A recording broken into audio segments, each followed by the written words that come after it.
Hello, St. Anne's. I hope you're having a great day. In yesterday's chapter, we found out that a professor, Jared Malcolm from Idaho State, was coming to check out their Bigfoot. Uh, uh, my mind just went blank. Their Bigfoot castings to see what they had. And in chapter 21 today, it is about Tobin's dad. Let's see what this chapter is about. I yawn a long yawn. I say we call it a day, I tell Tobin with my chin on my hand. He looks at me over his glasses. He's sitting on the rotting lawnmower, shuffling through his yellow legal pad. I'm at the desk, waiting for the phone to ring and rereading the 4 letters that I've gotten from San Francisco so far. One is from Erica Vass, one is from Lisa S., and 2 are from Miss Cotton. Miss Cotton even sent me some pictures that she took of us together when I was staying with her. I stuck them to the wall above my bed with scotch tape. There's one of us planting vegetables on her rooftop garden, one of us eating Mr. Trent's fried egg rolls, and one of her just smiling into the camera. She reminds me so much of Mama, except for when she's younger. One is her hair is straight, not curly, and her hair is brown, not red. But she's pretty like Mama, even without lipstick or eyeshadow or plucking her eyebrows into skinny lines like some women do. Mama and Miss Cotton, they wore Birkenstocks instead of high heels and flowy cotton skirts instead of tight skirts. And they wore their hair long down their backs instead of wrapping it up into fancy knots at the back of their necks. But the biggest reason she reminds me of Mama is her smile. It's the brightest smile that you've ever seen. She grins with her whole face, so big that her lips almost disappear because of all her front teeth are showing. It was that smile that made me love her the minute I walked into her 4th grade classroom. And it's that smile that makes her the most like Mama. Today is a slow and boring rainy Thursday at the Bigfoot Detectives Headquarters without a single sighting to investigate. Not one call today, I say. Not even Miss Dickerson's. Not even a pan of cookies. I yawn again. Must be the rain. Let's go watch television or something. Okay, Tobin says. We have leftover chocolate cake in the fridge. Want to go to my house? It's the very first time Tobin has ever invited me over to his house. Since his mom is always working, we usually just stay at Charlie's house or hang out at the store. Sure, I shrug. You have ice cream too? Yeah, no vanilla though. Only strawberry. My mom only ever buys strawberry though, even though vanilla goes best with chocolate cake. I tell her that, but she never ever buys it. Okay by me. I eat all kinds of ice cream, I reassure him. After locking up Bigfoot headquarters, we head across the street to Tobin's house. It's a lot like Charlie's. It has a front porch wrapped all around, too, except for their house is green with white trim instead of white with yellow trim. Inside, it smells sweet, like chocolate and cinnamon, and also flowery Lysol with a bit of bleach. It's very clean and orderly, no dishes in the sink, and even the mail is tucked neatly in a basket instead of in a messy pile on the counter like it is at Charlie's. Want to see my room? Tobin asks. I shrug. Sure, I say. He leads me up a long flight of steps, which is just past the kitchen. We reach the top step. I see a long hall with 3 doors. The first door is the bathroom. There's a purple flowered wallpaper covering the walls and one big fluffy yellow rug on the floor. That's my mom's room, Tobin says, pointing to the door next to it down the hall. The door is partly open, so I peek inside. The bed isn't made, but it's only messy on one side. There's a silver picture frame on the nightstand. In it is Tobin's mom, in a beautiful flowing wedding dress, holding a bouquet of flowers.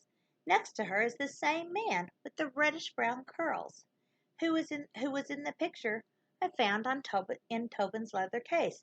Except this time the man isn't leaned up against a car. He's in a suit, and his curls are parted down the middle and slicked down with a bunch of goop.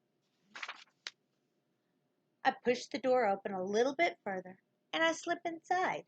"Hey," Tobin protests. "What are you doing?" "Who's this?" I ask him, picking up the frame from the nightstand. He doesn't say anything for a few seconds. "My dad," he finally says. "Now put it back." "Where is he?" "I don't know." "What do you mean you don't know? Did he leave?" "For Vietnam," Tobin says. "He's a soldier?" "Yeah, he was drafted for the war 5 years ago, and he just never came home." Tobin takes the frame from my hand, and he places it carefully back on the nightstand. "Did he die?" "We don't know." He stares at the picture. "When was the last time you saw him?" "He left the summer before I started kindergarten. I only remember some things about him, like when he used to push me in the swing at the park sometimes, and the time we had an Easter egg hunt and we collected all the eggs together. Mom hid 'em in the yard and around the house. There was one even in the dryer. Dad found that one, and before he left he even gave me a silver dollar." "Did you love him?" "What kind of question is that?" Tobin demands. I don't know. Of course I loved him. Did you love your mom?" Even though they sound like words, they feel more like a little stab in my gut. "Sorry," he says. I, um, I, I didn't mean to. I guess Tobin has his own volcano." "I know it," I say. "How did she die?" he asks me. I know she had cancer and all, but in the hospital," I say. "They couldn't treat her any more, and she got real skinny and real sick, and she lost all her hair. It was a Monday, and she stopped getting out of bed, and her best friend, Kat, who came over to help make meals for us, she said she needed to go back in. Her real name is Catherine, but nobody ever calls her that." "Did you see her? After?" I nod, and I feel that lump coming up in my throat again. That same one that always does. "Is your room next door?" I ask him. "Sorry," he says. "I didn't mean, I mean, I don't know." "It's all right," I say, brushing past him. He doesn't say anything. He just follows. I push open the third door. It's perfect. Everything is in its place. Not that I would expect anything different. His bed is made tight, so tight you could probably use it as a trampoline. It has a gray bedspread, and there are matching curtains hanging at the window. On his dresser, green army men are lined up in a perfect row, ready for roll call, ready to call to action. There's a poster on the wall of the Apollo 11 blasting into space in 1969 on its first trip to the moon, and a mini red rocket nightlight next to the bed. There are dark wooden cube letters over the bed that spell out Tobin. Tobim. "You like space stuff?" "Yeah," he says, sitting on the edge of the bed. There's a stack of books on the nightstand. Surprisingly enough, books about something other than Bigfoot. I go down the list of titles: The Adventures of Huckleberry Finn, Sing Down the Moon, and something about electromagnetic fields. I pull open the closet door, and it creaks in protest. Inside are red t-shirts, as far as the eye can see, all lined up perfectly on hangers. On Tobin's nightstand is a picture of him and his dad holding a basket full of colorful eggs. I pick up the picture. The man is smiling, with lots of teeth showing, and he's holding Tobin's hand. "He looks nice," I say. "He is, at least what I can remember." "What's his name?" "Scotty," he says. "Scotty Tobin Sky." Scotty Tobin Sky. I look up at Tobin, and he looks back at me. "It sounds like an important name," I tell him. He nods. Wish I could have met him. You will, he says, when he gets back. I stare at him. What do you mean? You think he's still coming back?